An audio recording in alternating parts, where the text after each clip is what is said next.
भक्ष्याचा पाठलाग करताना बिबट्या विहिरीत पडला. 4 तासाच्या प्रयत्नानंतर बिबट्याला बाहेर काढण्यात यश. भक्ष्याचा पाठलाग करताना बिबट्या विहिरीत पडल्याची घटना साक्री तालुक्यातील वसमार येथे गुरुवारी रात्री घडली. गुरुवारी दिवसभर प्रयत्न केल्यानंतर अखेर बिबट्याला विहिरीबाहेर काढण्यात वन विभागाच्या पथकाला यश आले आहे. दरम्यान वसमार परिसरात बिबट्याच्या वाढत्या संचारामुळे नागरिकांमध्ये घबराट पसरली आहे. वसमार येथील हिंदड्या शिवारात शेतकरी राजेंद्र गिरधर नेरे यांच्या शेतात रात्रीची लाईट असल्याने रात्री पिकांना पाणी देत होते, परंतु सकाळी मोटर बंद करण्यासाठी गेले असता त्यांना बिबट्याच्या डरकाळीचा आवाज आला. त्यानंतर त्यांनी विहिरीत डोकावून पाहिले असता बिबटा पडला असल्याचे आढळून आले. ही माहिती वन विभागाला देण्यात आली. त्यांनी वन विभाग बिबट्या विहिरीत पडल्याची माहिती दिली. 40 फूट खोल असलेल्या विहिरीत पाणी असल्याने जीव वाचवण्यासाठी बिबट्या कपाऱ्यात बसून राहिला.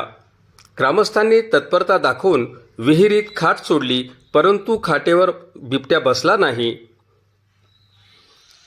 त्यानंतर पिंपळनेर वनक्षेत्र अधिकारी सहकर्मचारी यांचा समावेश असलेले पथक दाखल झाले.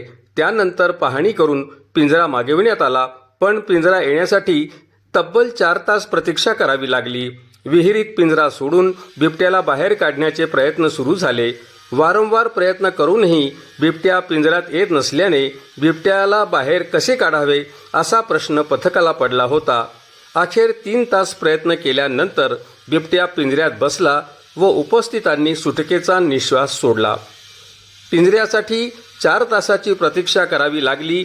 वसमार येथे भक्ष्याचा पाठलाग करताना अंदाज न आल्याने 2 वर्षाचा बिबट्या विहिरीत पडला होता.